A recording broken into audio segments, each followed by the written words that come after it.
Good afternoon, everyone. I hope your day has been going really well and you have been enjoying the conference. I'm seeing familiar faces already, so this is a good sign. I was able to make some friends in less than a day. Happy to see you here. Today, boosters and blockers, okay? This feels very much like Candy Crush, right? Yeah.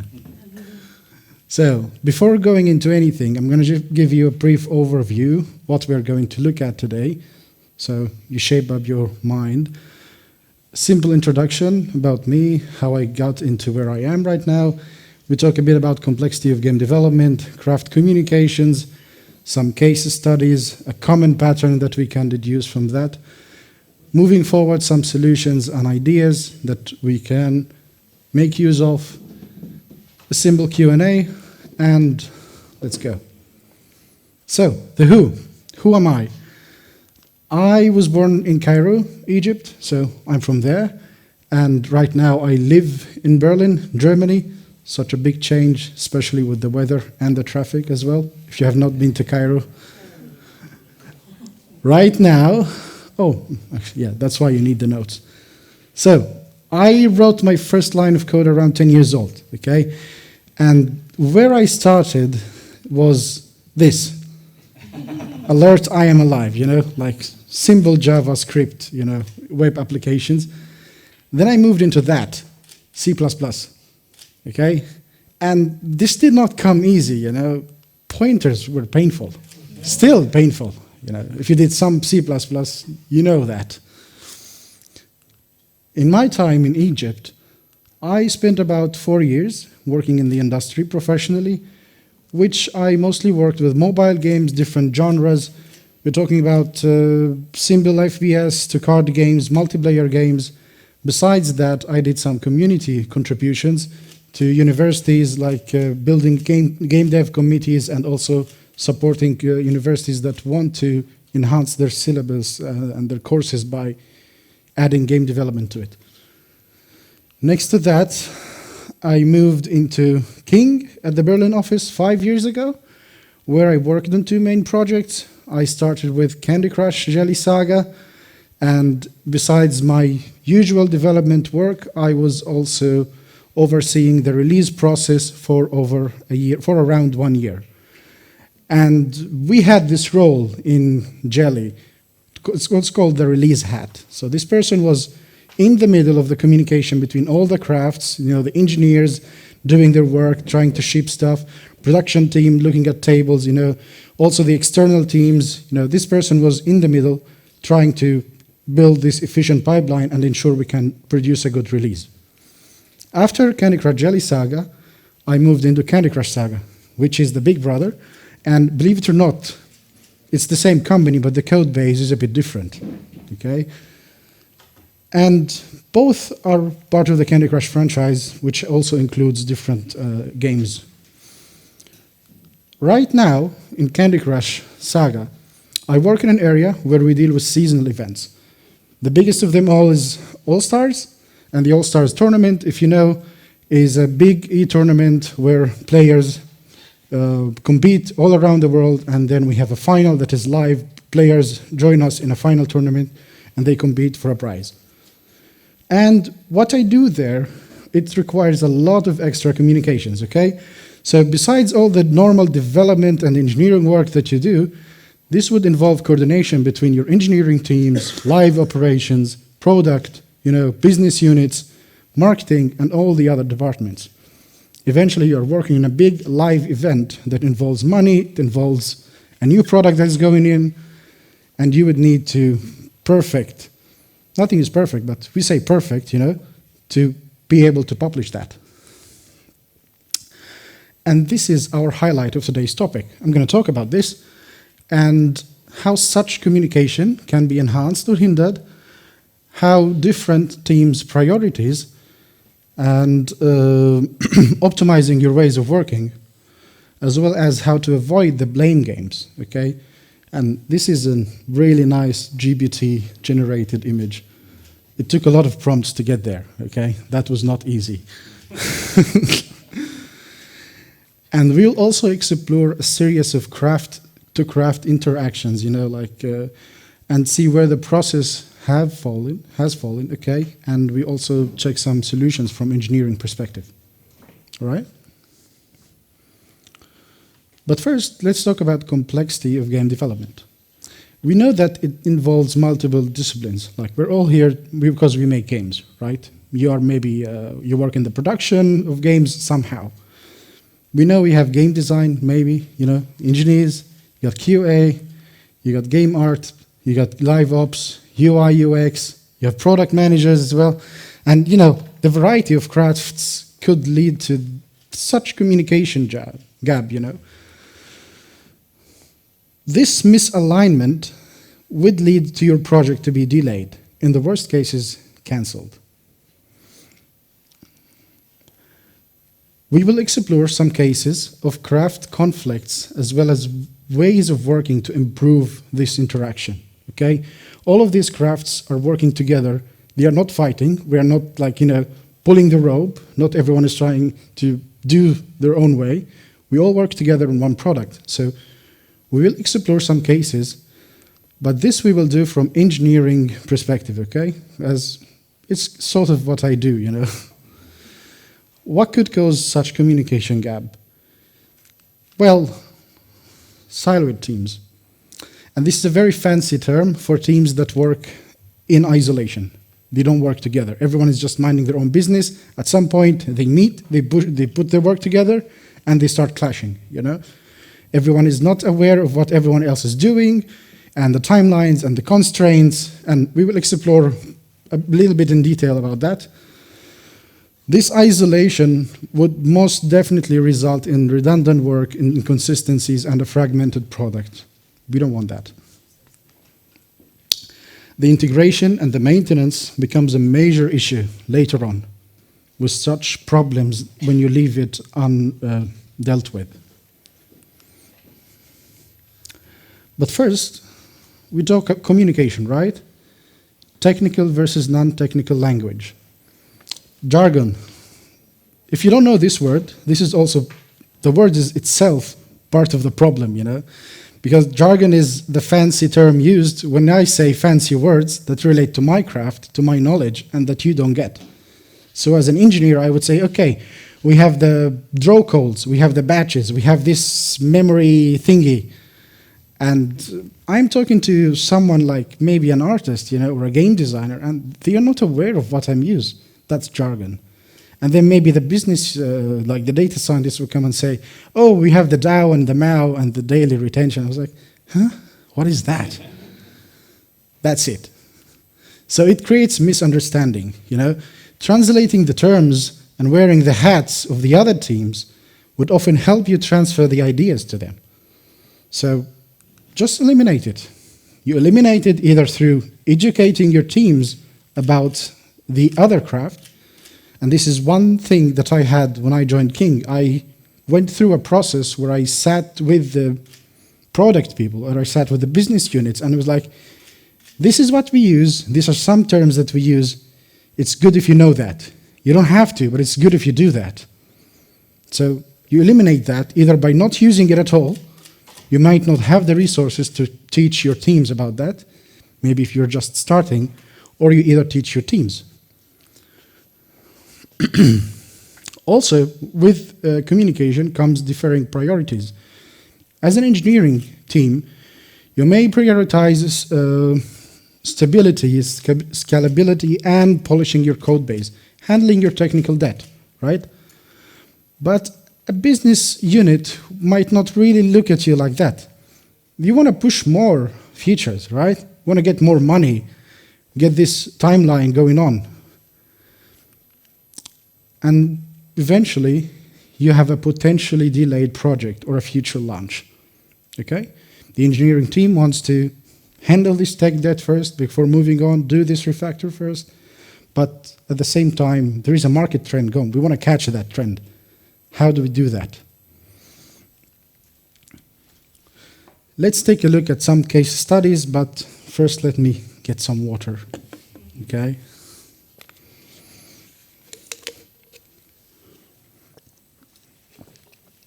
By the way, if I'm going too fast or not very clear, just let me know, okay? Don't be shy. Thank you. So, case studies. Yeah, as I said, we will discuss some craft-to-craft interactions from the engineering perspective, okay? And I'm something of an engineer somehow. So, main focus for the engineering craft, and I say it always like, you know, includes but not limited. Please, I'm not trying to limit any craft in what they do. We deliver features, okay? We also fix the bugs that we have created while delivering these features. At the same time, we have the responsibility of live maintenance. You have something delivered, you need to make sure it's working. If somehow the users discover bugs, and they always do, we need to fix that. Then we also have the tech debt and the long-term stability, and such, this last one you really don't see unless your project grows years old, okay?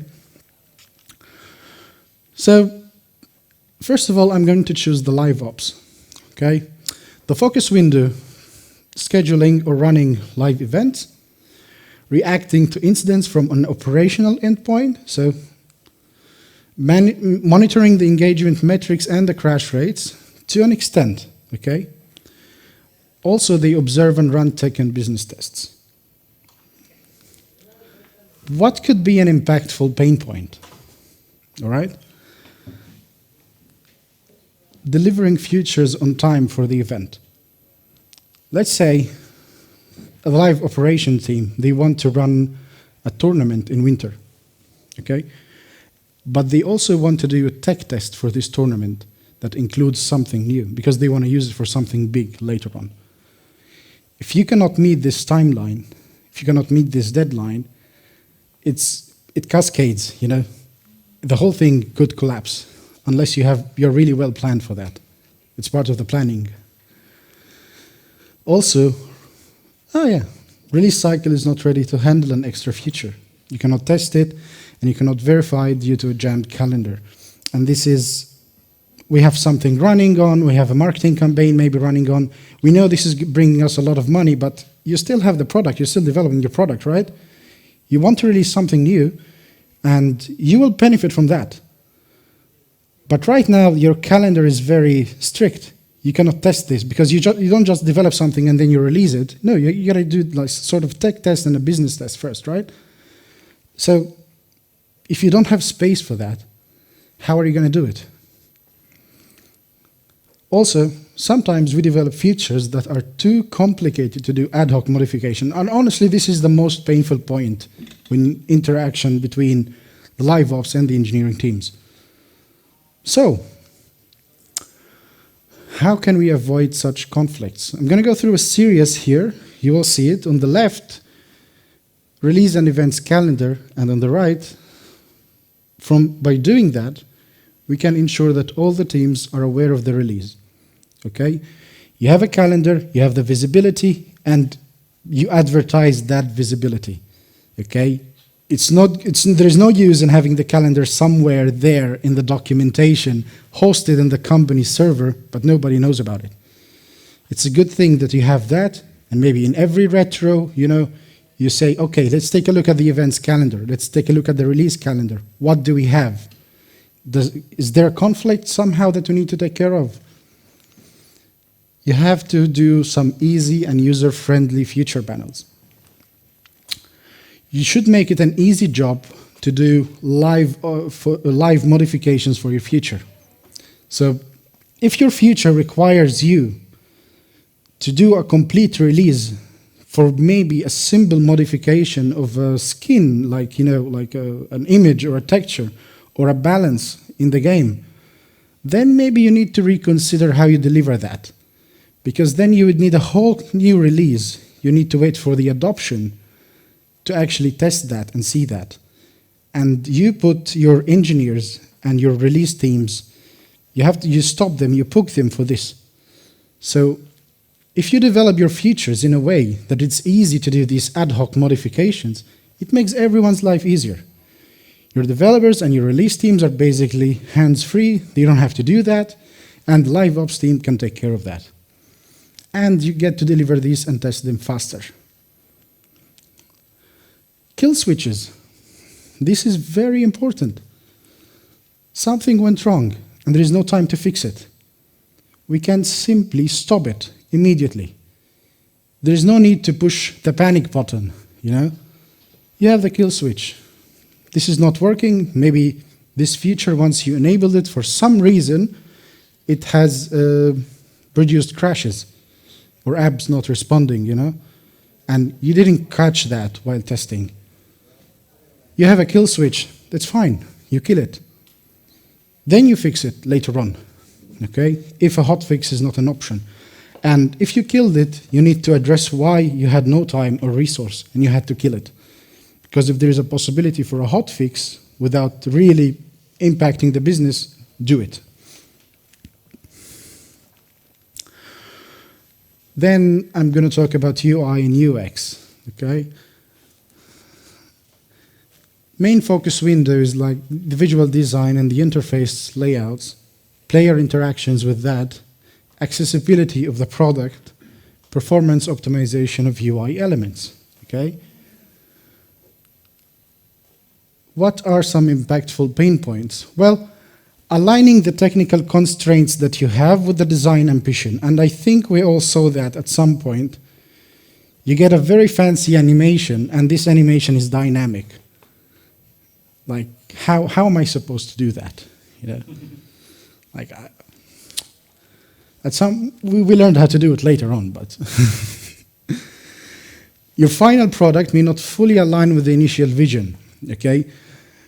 Potentially, it will compromise the game experience and also potentially causes the UI and UX team to have to rethink their approach, okay? So at some point, you might force them to reconsider a whole feature, for example, and that's painful, okay?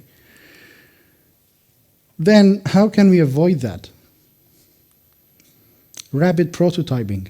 Very old, fancy term, but it's really effective still to this day, you know? Quickly get feedback on what's technically feasible before finalizing your UI and UX. You want to do this animation, okay, let's see if we can do that. But you should not plan the whole slice of your UX and UI improvements without verifying that this can be done. Regular syncs. If you discuss such design constraints early at the beginning, you might be able to find other ways to achieve the same thing or something very similar. Gives you the same effect that you want with all the technical limits that you have. Because sometimes also the technical limits are not the expertise on your hand. Maybe the engine itself doesn't allow you to do that. Validation tools. And this is a really great tip for all the developers here. If you enable non-engineers and non-developers, you know, to validate their work before it goes into your hands without you intervening with that, that's amazing. You save yourself time, you save yourself effort, you save yourself the cycle of get this back to them, this needs to be changed or fixed. You validate that. So I'm going to give you a small example here. Let's say you have a texture atlas, okay? And this texture atlas, if it goes above a certain size, the game crashes. So how do you validate this? Do you just release and see? No, you shouldn't. You should have this somehow validated. Maybe create tools, okay? Be able to validate things before they go into release.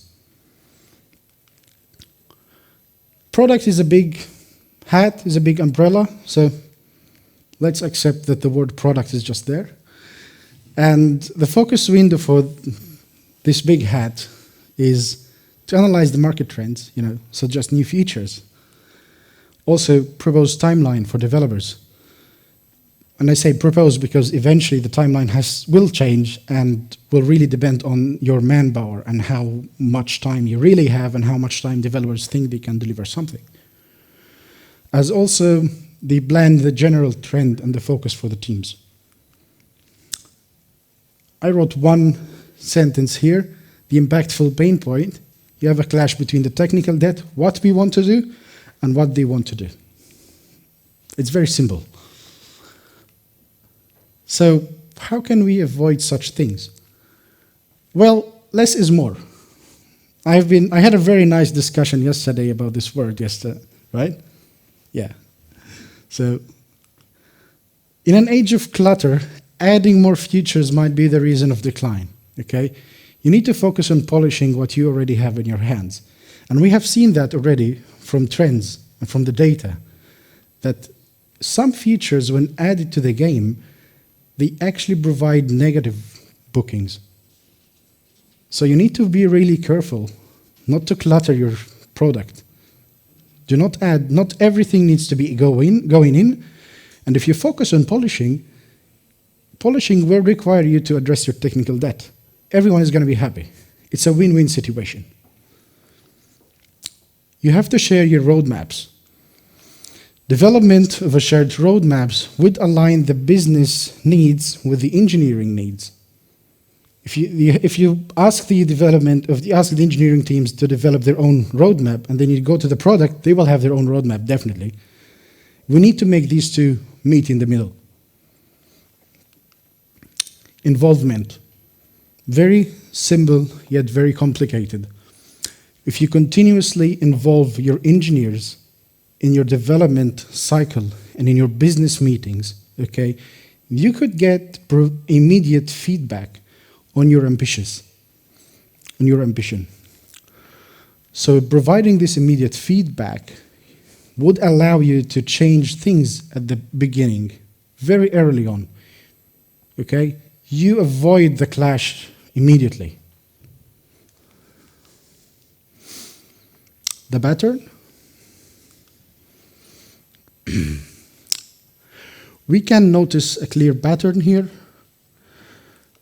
Team A plans and expects Team B to consider. Team B plans and expects Team A to consider. Okay? It all circles back to siloed teams and separated planning. So, teams that plan separately will clash. It's a definitive thing. You cannot escape that clash.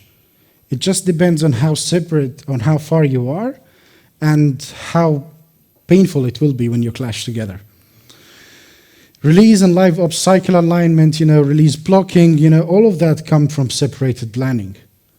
So moving forward, what can we do? First of all, we have about, can I ask for extra 4 minutes since I was a bit delayed? Thank you. So I'm not going to run you through that. I will give you your time, okay? So moving forward, with planning, you need to do integrated planning sessions, okay? Involve everyone in the team in this planning session. Do not plan on your own and then expect all the other teams to just receive the information. No matter what level you are at the hierarchy, if you do this, you make sure that everyone will reach a good point. Align on the release schedule, do contingency plans for rolling back if things go wrong, okay? Or delay the updates of the metrics, indicate the business is being impacted in a negative way. Best time to do that, beginning of a slice and before delivery. If you have a big event coming in, contingency meetings. Check where things could go wrong. Trust your people. Avoid the blame game. Foster a culture of accountability, okay? And open feedback. Give the teams the ability to provide feedback without having a bad outcome of it. Encourage the open, blame-free discussion of failures. But as well, understand that we all make mistakes, okay? We all make these mistakes and focus on the solution and how to avoid them again. Reflect. You have to do regular retrospective meetings. No matter how boring it is, it's important.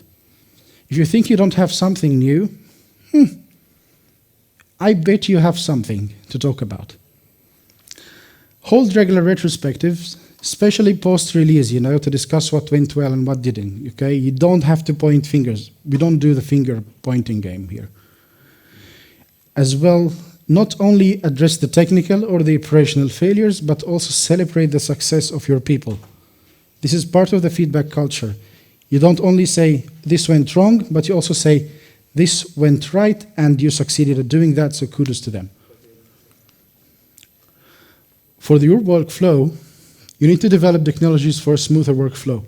It's very beneficial to wear the hat of the other teams, as well as you have to create features with easy control panels and use your kill switches to leverage that. Make it easier for live ops to kill something if it goes wrong. Testing, yes, testing, and more testing. You need to do lots of testing, okay? You live by testing, you talk by testing. That's how you make sure your product is good. Scenario planning and risk assessment. If it's necessary, as I said earlier, have these risk mitigation meetings before releasing a major feature. What if things go wrong? What do we do? You don't have to figure things on the spot if you plan ahead. Expectations. If you define roles and responsibilities, this clarity will prevent any overlaps in the work, okay? When you establish proper communication protocols and set realistic timelines, you will have all your teams connected together. So, wrapping up, woo, no time for water. Separated team flows will collide sooner than later, and this will apply on different scales. Fostering an open feedback culture is your key to avoiding that. Avoid the blame games. Solve and fixing the issue, and reflect on your ways of working. The ways of working is an always ever developing something that you have at your company. You need to always reflect on them, and not just one person. Let the developers reflect on them. Let your QA reflect on them. Let your artists reflect on them. Look at how you all work together and develop these ways of working. It's not set in stone. Celebrating your success is as equally important as discussing why something has failed. Establish your communication protocols and set your realistic timelines. And tools development. Tools development is very important. And there is actually a section of learning UI and UX for tools development. So teach that to your developers and develop your tools that are, developer friendly. Connect with me on LinkedIn if you would like. Thank you so much for listening to me. Thank you, Ahmed.